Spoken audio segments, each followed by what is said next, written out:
제자의 삶, 제자의 삶이라는 제목으로 오늘 하나님의 말씀을 나누도록 하겠습니다. 오늘 요절에 보면 제자 12, 오늘 말씀에 보면 12제자가 드디어 등장합니다. 우리 12제자 이름을 그렇게 외우려고 해도 잘 안 외워지죠. 12제자에 대해서 상세하게 나눌 수 있는 기회가 또 있을지 모르겠지만 제가 이 설교 준비할 때 이 12명을 한 명 한 명 다 오늘 얘기를 할까 아니면 이 전체를 할까 고민하다가 12제자는 다음 기회가 또 있으니까 한 명 한 명 보는 것은 명절 앞두고 아주 중요한 메시지가 이 안에 있기 때문에 12제자는 좀 밀었고 오늘 말씀을 통해서 제자의 삶, 예수님께서 제자를 부르고 이 제자에게 제자의 삶이 어떤 것이고 우리 하나님께서 이 제자를 어떻게 생각하시고 어떻게 책임지시는지를 보여주는 중요한 구절이 오늘의 본문입니다.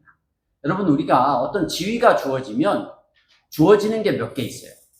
뭐 이렇게 형사원, 대리, 과장, 부장 뭐 이렇게 올라갈 때 뭐 부장을 딱 줘요. 그럼 좋잖아요. 혜택이 있습니다. 부장이면 진급이 됐으니까 월급이 올라가겠죠. 지위가 높아졌으니까 지위에 따른 권한이 주어집니다. 그런데 또 뭐가 주어져요? 좋은 것만 있어요? 아니에요. 책임이 있다라는 거예요. 여기 우리 청년들 다 앞으로 결혼해야 되는데 결혼해야죠. 우리 청년들 결혼을 위해서 기도하고 준비해야 돼. 결혼을 위해서. 하나님께서 가정이라는 제도를 만들었으니까 이 가정 안에서 하나님의 나라를 또 세워가는 귀한 그런 가장 최소 공동체가 가정입니다.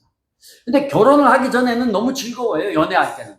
근데 아빠가 되고 엄마가 되고 일단 남편과 아내가 되면 남편과 아내로서 누리는 것만 있는 것이 아니라 책임이 따라요. 아이를 낳으면 부모로서의 뭐가 따라요? 책임이 따라요. 근데 여러분, 제자는요, 책임이 없어요. 신기하더라고요. 주님께서 제자를 부를 때 책임을 지우지 않아요. 여러분, 인생을 하나님의 자녀로 어떻게 살든 간에 중요한 것은 하나님께서 제자로서 영혼 구원할 수 있는 여러 권능과 권한을 주셨는데 영혼 구원을 잘 됐냐 안 됐냐에 대한 책임이 없어요. 딱 하나 봐요. 했느냐 안 했느냐. 그러니까 얼마나 많이 뭐 했느냐 이거 너 왜 요만큼밖에 안 했어. 내가 이런 지위를 주고 이런 권능을 줬는데 이런 책임은 지우지 않아요. 했느냐 안 했느냐만 보는 거예요. 왜냐하면 그게 우리의 일이니까. 좋은 비유가 있잖아요. 5달란트 받은 자, 2달란트 받은 자, 1달란트 받은 자. 2달란트 받고 5달란트 더 많이 받았잖아요. 권한이 주어졌는데 권한을 가지고 그 일을 했느냐 안 했느냐를 보시지 너 얼만큼 남겼어. 왜 이거밖에 못 남겼어. 이러지는 않는다. 놀고 아무것도 안 한 사람을 뭐라고 하는 거지. 왜 그럴까? 우리 여기 말씀해 보니까 우리 1절을 한번 읽어봅시다. 1절 시작. 예수께서 12제자를 부르셔서 더러운 귀신을 제어하는 권능을 주시고 그들이 더러운 귀신을 쫓아내고 온갖 질병과 온갖 허약함을 고치게 하셨다. 아멘. 여러분, 제자로 부르시는 분이 누굽니까? 여러분이 제자가 된다고 해서 제자가 됐어요? 내가 하나님의 자녀가 될 거야. 되고 나 하나님의 자녀가 되기 싫어. 그러면 안 되고 이런 거예요. 우리를 하나님의 자녀로 부르신 분이 누굽니까? 예수님이라는 거. 여기 이 한 절에 보면요. 전부 다 수동태로 돼 있어요. 예수께서 12제자를 어떻게 해요? 부르셨다라는 거예요. 부르신 뒤에 뭐예요? 더러운 귀신을 제어하는 권능을 주셨다라는 거예요. 그리고 온갖 허약함을 고치게 하셨다라는 거예요.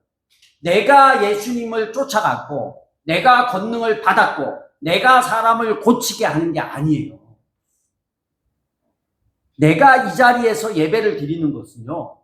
나의 의지와 상관없이 예수님께서 나를 불러주셨기 때문에 내가 하나님의 자녀가 되는 거예요. 12제자도 그래요. 베드로, 야고보, 요한, 바돌로메, 도마, 마태 이런 사람들이 나 예수님의 제자로 따라갑니다 한 것 같지만 따라가기 전에 누가 먼저 불러요? 예수님께서 12제자를 불렀다. 중요한 건 이거예요. 내가 이 자리에 있는 것은 내 어떤 욕심이나 욕구 때문에 하나님의 자녀로 선 게 아니라 하나님께서 나를 불러주셨어요. 자, 일반 회사에서도 직원을 어떤 직위로 부를 때는 다 이유가 있어서 부르는 거예요. 그죠?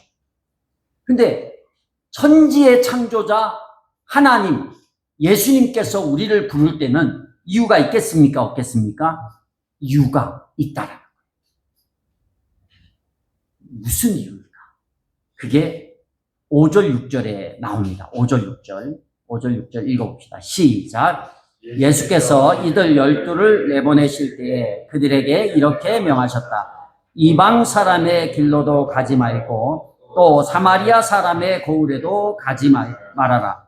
오히려 길 잃은 양떼인 이스라엘 백성에게로 가거라. 아멘. 예수님께서 불렀는데 부른 이유가 있습니다. 그 이유는 뭐냐면 길 잃은 양떼에게로 가라는 거예요. 그게 우선순위입니다. 여러분, 우리가 하나님의 자녀가 됐다. 나는 천국 간다. 구원받았다. 좋잖아요. 근데 여러분, 이 땅에 여러분이 아무리 행복하고 즐겁고 좋은 걸 누려도요, 좋은 걸 먹고 마시고 좋은 차를 타고 좋은 집에 있고 대접을 받는 인생을 살아도 천국보다 나은 건 없습니다. 아멘. 천국이 제일 좋은데요. 그러면 저는 이 고민을 정말 심각하게 했어요. 처음에 예수 믿을 때 교회를 갔는데, 제가 이제 21살에 예수를 믿었거든요. 21살에 예수를 믿고 교회를 갔는데 천국이 좋대요. 다들 목사님도 막 천국이 좋다고 그러는데, 근데 가만 보니까 천국 가려고 이렇게 죽어서 천국 죽어서 안 믿으면 지옥 가지만 믿으면 천국 가잖아요. 천국 가는데 물론 이 인간적인 어떤 정 때문에 슬프고 안타까운 건 있어요. 근데 천국에 가면 좋은 거예요, 나쁜 거예요? 좋은 거잖아요. 그래서 제가 마음이 많이 힘들 때 천국을 빨리 갈까 이런 생각도 해봤어요. 좋다며. 장로님 천국 빨리 가고 싶어요? 대답을 못 하시네. 깊게는 안 물어보겠습니다. 아니, 이게 옆에 사람한테 물어보면 대답하기 좀 그래요. 천국 빨리 가고 싶습니까? 물으면 뭐예요? 빨리 죽고 싶냐는 얘기잖아. 왜 이렇게 다 대답을 못 하는 거예요? 빨리 죽긴 싫거든요. 저는 이게 고민이었어요. 저는 20대 초반에 예수를 믿을 때는, 믿기 전에는 세례는 고등학교 때 받았지만 굉장히 오래도록 불교권 문화에 있었어요. 불교와 유교권 문화에 있었고, 그리고 굉장히 이성적이거든요, 제가. ESTJ. 완전히 이성적이고, 그렇기 때문에 이 생각해서 논리적으로 받아들여지지 않으면 잘 믿지 않아요. 예수를 처음 믿을 때도 그냥 믿은 게 아니고 성경을 처음부터 끝까지 다 읽어보고 믿어지면 믿겠다 했어요.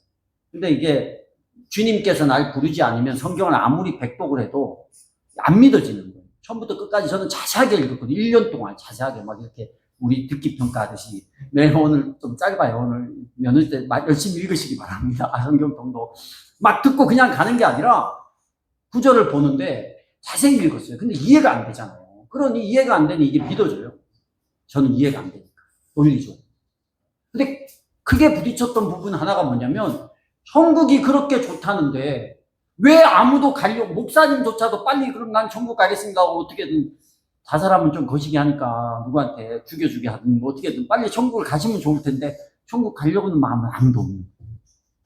그게 좀 숙제였어요. 왜 천국이 좋다면서 아무도 안 가려고 할까? 근데요, 성경을 보고 설교를 듣고 성경 공부를 하다 보니, 왜 천국을 빨리 안 데려가는지 남겨놓은 이유가 있더라고요. 이게 가장 중요한 이유입니다. 왜 제자를 부르셨을까? 왜 우리를 부르셨을까? 왜 우리에게 축복하시고, 왜 우리에게 능력을 주시고, 왜 우리에게 은혜를 주실까? 이 모든 왜라는 근본적인 이유가 뭐냐면, 제자를 불러서 길 잃은 양떼에게 보내기 위함이다. 아멘. 우리가 예수 믿고 남은 삶이 있다면, 이 삶을요, 정말 천국에 가서 하나님 앞에서 칭찬받고 더 많은 것을 누리기 위해서는 남아있는 이유대로 살아야 돼요. 예수님께서 뭐라고 분명히 제자를 모아서 분명하게 얘기합니다. 길 잃은 양떼인 이스라엘 백성에게로 가라. 그런데 여기 또 의문이 생겨요. 보니까 5절에 보니까 이방 사람의 길로도 가지 말고 또 사마리아 사람의 고을에도 들어가지 말아라. 오히려 길 잃은 양떼인 이스라엘 백성에게로 가거라. 이게 좀 모순이 되는 것 같아요. 뭐가 모순이 되냐면 일을 맡기셨는데 왜 하필이면 이스라엘 백성에게만 가라고 했을까? 자, 성경 전체적으로 보면 우리가 이스라엘 백성만 예수를 믿어야 돼요. 이렇게 해석하는 사람도 있어요. 이스라엘 백성이 영적으로 하나님의 택한 하나님의 백성이다. 그래서 그들에게 가라고 했다. 이렇게 해석하는 것도 있는데 이게 부족해요. 빈약해요. 여기 명확하게 이방인에게 가지 마라고 했잖아요. 근데 우리 복음이 이방인에게 전해져야 됩니까? 안 전해져야 됩니까? 전해져야 되는 거예요. 근데 이렇게 하신 이유는 뭐냐면 하나님 나라의 복음이 먼저 유대인을 통해서 시작되어야 된다라는 역사적인 그리고 예언적인 사실들이 있기 때문입니다. 이게 이방인이나 사마리아인에게 절대로 복음을 전하지 마라 이게 아니라 먼저 해야 될 존재가 누구냐? 이방인에게 가서 하나님 얘기하면 잘 모르잖아요. 근데 유대인들은 하나님에 대해서 다 알잖아요. 준비된 백성에게 먼저 가서 복음을 전해요. 그리고 이 복음이 어떻게 돼요? 순차적으로 확장되어 가라는 거예요. 그게 다른 말씀에 보면 우리가 쉽게 알 수 있어요. 우리 사도행전 1장 8절 한번 띄워봐 주세요. 읽어봅시다. 시작. 그러나 성령이 너희에게 내리시면 너희는 능력을 받고 예루살렘과 온 유대와 사마리아에서 그리고 마침내 땅 끝에까지 이르러 내 증인이 될 것이다. 아멘. 여기 보면 예루살렘과 온 유대가 어디예요? 이스라엘이라는. 여기부터 복음이 전해지고 이 복음이 사마리아 땅으로 그리고 온 세상 이방까지 확장돼 나가는 것을 봅니다. 바울도 얘기했어요. 로마서 1장 16절 봅시다. 로마서 1장 16절. 읽어봅시다. 시작. 나는 복음을 부끄러워하지 않습니다. 이 복음은 유대 사람을 비롯하여 그리스 사람에게 이르기까지 모든 믿는 사람을 구원하는 하나님의 능력입니다. 여기 성경에 보면 개역개정에 보면 혹시 기억하시나요? 유대 사람을 비롯하여가 어떤 구절이었죠? 개역개정에 잘 몰라요, 이 구절은. 먼저 유대인에게요. 먼저 유대인에게. 1차적으로 유대인에게 복음을 전하라고 이렇게 나와 있어요. 그런데 이제 세 번역에는 유대인을 비롯하여 유대인을 시작으로 그리스 사람은 헬라 사람이잖아요. 그러니까 그리스 그 당시에는 그리스가 로마에 이스라엘에서 저쪽 로마에 가까이 있는 이방인이고 어떻게 보면 땅끝까지 복음을 전하는 길이니까 소아시아를 건너서 그리스니까 여러분 여기에까지 모든 사람을 구원하는 하나님의 능력이 된다. 그래서 성경은요 이스라엘 한 민족만 구원하는 게 아니라 모든 민족을 구원하는 것이 하나님의 뜻입니다. 단 예수님께서 이렇게 말한 이유는 당시에 문화적으로 역사적인로 그 배경 속에서 복음의 확장 순서를 말하는 거예요. 그리고 또 하나는 길 잃은 양떼가 어떻게 보면 하나님께로 돌아와야 될 영혼들이라는 거예요. 근데 아무나 그런 게 아니야. 우린 잘 모르잖아요. 누가 하나님께 돌아와야 될 사람인지. 그래서 그냥 불특정 다수에게 복음을 전하는데 길 잃은 양떼, 하나님께 돌아와야 될 존재 중에 어디 사람? 이스라엘 사람. 이걸 다른 말로 하면 제자들 12명이 전부 이스라엘 사람이었어요. 그러니까 12제자가 바로 그리스로 보내면 언어가 안 통하니 언어가 안 통하는 사람은 물론 언어가 통하는 사람도 있겠지만 언어가 안 통하는 사람은 복음을 전할 수가 없다라는 거예요. 그리고 사도 바울도 그리스에 가서 복음을 전하기가 어렵죠. 하나님이라는 선 지식이 없고 이방인을 섬기는 사람이니까. 그런데 12제자가 세워져서 시작을 이스라엘 안에서 복음을 전하는 거예요. 하나님 얘기하면 어느 정도 다 수긍하는 사람들이고 또 언어도 통하고 문화도 통하고 통하는 게 있다는 거예요. 자, 이걸 오늘날로 가져오면 내가 예수를 믿었어. 내가 예수를 믿었으면 여러분에게 길 잃은 양떼인 이스라엘 사람은 누굴까요? 우리 성경을 이렇게 적용을 하죠.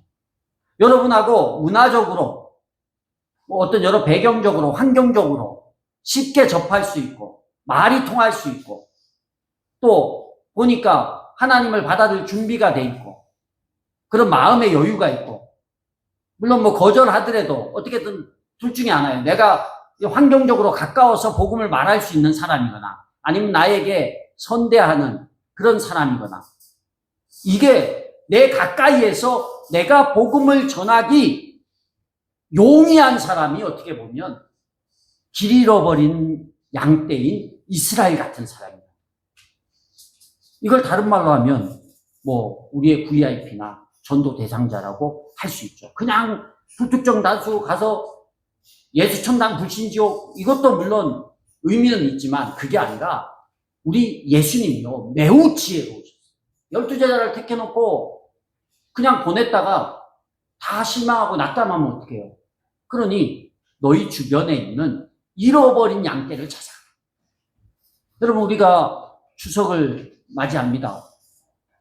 우리 가족들은 그래도 예수 믿으라고 해도 뭐 나랑 의를 끊겠다 이러는 분들은 아니잖아. 그래서 그런 분들에게 내 주변에 만나는 사람에게 복음을 전할 수 있는 기회가 있대요. 근데 이것도 지혜로워야 돼요.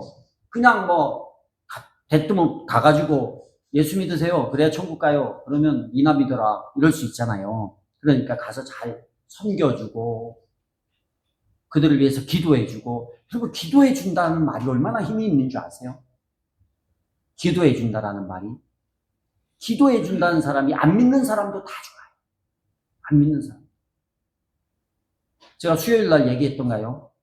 수요일날 얘기했죠? 주일날 안 했죠? 우리 임 집사님 연락이 와가지고 임 집사님이 지난주 주일 설교를 듣고 부동산 사장님을 전도해야겠다는 마음이 강하게 일어서 주중에 이제 계약한 돈을 수수료를 받아야 되는데 나한테 와서 목사님 이 수수료를 안 받고 제가 우리 부동산 사장님한테 예수 믿으라고 하고 영접 기도를 시켜 테니까 기도를 해달라고.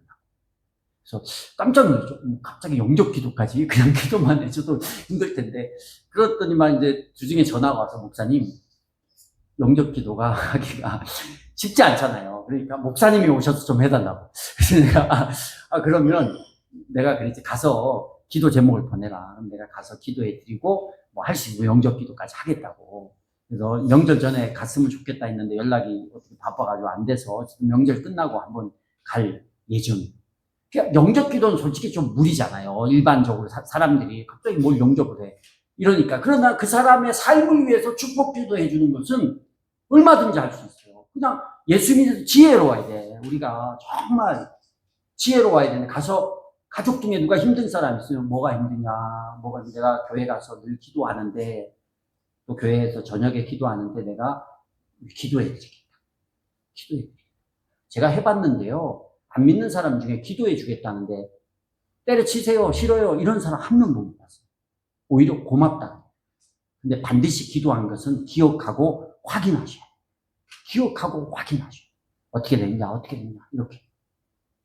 기도가 왜 중요하냐면요. 오늘 말씀 중에 제자를 불렀는데 먼저 제자는 예수님이 부르신 것이고 제자를 부른 이유는 영원권을 위해서 불렀다 했잖아요. 세 번째 핵심은 뭐냐면 제자를 부를 때는요. 책임져 주세요. 제자를 부를 때는 어떻게 한다고요? 책임져 주세요. 기도해 준다라고 한 그 말에도 여러분 우리는 내가 기도해서 안 되면 어떡하지? 기도해서 이 사람이 뭐 회복이 안 되면 어떡하지? 이건 지금 내가 뭘 하겠다라는 생각이에요. 근데요, 기도해 줄 때 권능을 주시고 그의 그 사역 위에 책임을 묻지 않고 책임을 져주시는 분이 누구냐면 예수님입니다. 오늘 1절에 보니까 부르시고 그 다음에 뭐 한다고 해요? 권능을 주신다고요. 제자들이 권능이 있는 게 아니에요. 착각하시면 안 돼요. 목사가 기도해서 사람이 낫고 여러분이 기도해서 사람이 낫는 게 제가 특별하고 그 사람이 특별한 게 아니라 누가 권능을 주세요? 주님이 권능을 주세요. 그래서 그런 은사를 받고 할 수 있고 꼭 병고침이나 기적의 권능이 아니더라도 다른 여러 가지 능력을 하나님께서 복음을 전하려고 할 때, 길 잃은 양떼를 위해서 일하려고 할 때 그 사람한테 힘을 준다는 권능, 힘이 그에게 주어지는 거예요. 여러분, 우리가 왜 비실비실 거리는 줄 아세요? 영적으로. 우리가 이 영혼 구원하는 본질적인 사역을 안 해서 그럴 수 있어요. 내가 먹고 사는 문제, 내가 높아지는 문제, 내가 그냥 평안한 문제, 여기에 쌓여 있으면 계속해서 힘을 잃어요. 사단은 우리의 눈을 그리로 돌리거든요. 그러나 주님은 우리를 남겨둔 그 이후의 삶을 살아갈 때 기쁨을 주시고 권능을 주시고 하나님이 우리 가운데 그것뿐만 아니라 우리의 삶도 책임져 주신다고 해. 우리 9절 10절 봅시다. 9절 10절 한번 읽어볼게요. 우리가 권능을 빼앗기는 문제거든요, 이게. 9절 10절 시작. 전대 금화나 은하도 공전도 넣어가지고 다니지 말아라. 여행용 자루도 속옷 두벌도 신도 지팡이도 지니지 말아라. 일꾼이 자기 먹을 것을 얻는 것은 마땅하다. 아멘. 일꾼이라는 표현이 뭐냐면 남겨둔 이유예요. 길 잃은 양떼들에게 가서 복음을 전하라고 그 일을 우리에게 시켰으니까 주님의 일을 맡은 일꾼입니다. 그래서 그 일을 할 수 있는 권능도 우리에게 주셔요. 기도도 책임져 주시고. 근데 우리가 하나님의 일꾼으로 살아갈 때 제일 고민되는 문제가 뭐냐면 이 땅에서 살다 보니 이 땅에서 어떻게 살아가느냐에 대한 문제입니다. 여러분이 먹고 사는 문제도 있고 여러분의 자녀들의 인생을 위한 문제도 있어요. 어떻게 살아가느냐. 근데 제가 살아보니까 다 사라지더라고요. 살아보면 사라져요. 내가 뭘 아둥바둥해서 사라지는 게 아니라 뭘 해보려고 아둥바둥하니까 오히려 그러니까 하나님을 뒤로 하고 내가 어떻게든 이걸 한번 해결해 보겠다고 아둥바둥 하다 보니 문제가 2배, 3배로 커지는 걸 저는 경험했어요. 오히려 커지더라고요. 목사는 그냥 하나님 말씀 전하고 살아야지 뭐 딴짓 하면 안 돼. 오히려 문제가 커져요. 하나님이 우리를 불렀을 때 여기 중요한 구절이 하나 있는데 일꾼이 자기 먹을 것을 얻는 것은 어떻게 하다고요? 마땅하대요. 이 마땅하다가 누가 얘기했냐면 예수님이 얘기했어요. 우리가 일꾼인데 일꾼이 자기가 먹을 것을 얻는 것은 마땅하게 생각하는 분이 예수님입니다. 그래서 내가 주님이 주신 그 일꾼의 삶을 살아갈 때 내게 먹고 마시는 내 삶에 필요한 것들 이걸 얻는 것이 어떻게 하다고요? 마땅하다는 거예요. 마땅하게 주겠다라는 거예요. 그래서 우리가 이게 출장비입니다. 하나님 우리 천국에서 하나님의 자녀로 이 땅 가운데 출장을 나왔는데 출장 나간 사람한테 출장비 안 주는 회사가 어디 있어요? 출장 나간 사람한테 그 권한을 안 주는 회사가 어디 있어요? 그 권한이 뭐예요? 내가 뭐 주재원으로 미국에 가 있으면 어쨌든 그 회사의 권한을 가지고 가서 내가 대표로 말하는 거잖아요. 내가 대사로 다른 나라에 갔으면 뭐 우리나라의 대사로 어디 아프리카에 갔으면 우리나라 대통령의 권한, 우리나라의 권한을 가지고 거기에 가서 대사로 활동하는 거예요. 그 권한이 주어져요. 그리고 대사로 뭐 먹고 살 수 있는 뭐가 주어져요? 월급이 주어지는 거예요. 이 두 가지를 주겠다라는 거예요. 내가 너를 불렀기 때문에 권한을 주고 권능을 주고 삶을 책임져 주겠다. 이게 주님의 약속이야. 우리는 이걸 못 믿기 때문에 그러니까 여기에서 눈을 돌려서 내가 어떤 능이 필요해. 기도해 주려고 하는 그 영적인 능력을 얘기하는 거예요. 여기서 권능은. 영적으로 영혼을 살릴 때 기도해 주면 내 능력이 아니라 하나님께서 영혼을 구원하기 위해서 하는 기도와 영혼을 구원하기 위해서 하는 모든 액션 가운데 권능을 주신다고 했는데 우리는 그냥 그 기도도 못하고 말도 못해요. 하나님 믿는 게 제일 큰 축복입니다. 맞잖아요. 근데 그런 얘기도 못해요.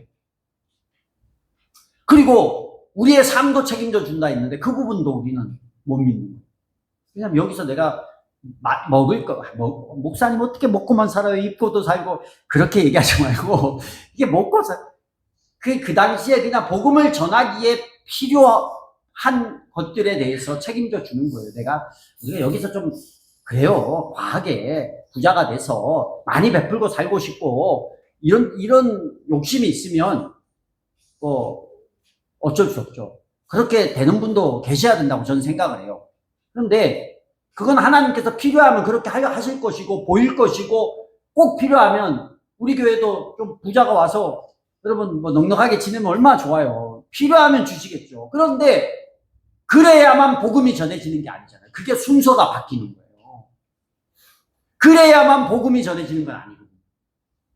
내가 없어도 부족해도 내가 뭐 외적인 환경과 관계없는 거예요. 근데 우리 마귀는 우리에게 우리의 외적인 환경과 전도를 연결시켜요. 네가 그렇게 사는데 뭔 전도가 되겠어? 그게 무슨 상관이에요? 지금 여기 12제자에게 그 얘기를 하는 거예요. 먹고 사는 문제하고 복음 전하는 건 아무 연관이 없다라는 거예요. 아, 목사님, 내가 그래도 번듯한 차도 가지고 있고 집도 한 채 가지고 있어야 내가 저기 어디 그 예수 믿으라고 하죠. 그래야 하나님 믿고 축복받으셔야 하는데, 야, 네 사는 거 보니까 내가 하나님 믿어서 축복을 못 받겠다, 이런 소리 들으면 안 되잖아요. 그게 아니에요. 축복이 뭡니까? 이 땅에 잘 사는 게 아니라 천국 가는 것이 가장 큰 축복인데, 가장 큰 은혜인데, 가장 큰 복인데. 근데 마귀는 우리에게 우리의 가진 환경과 이거 아니면 못 살아, 이 땅 가운데서, 그것과 복음을 연결시키려고 하는 거예요. 근데 오늘 12제자를 불렀을 때 예수님은 속옷 두 벌도 가져가지 마라, 내가 다 책임져 준다, 이렇게 말씀하시는 하나님. 하나님을 기쁘시게, 이웃을 행복하게, 영혼 구원하여 제자 삼는 교회, 예수 가족 교회.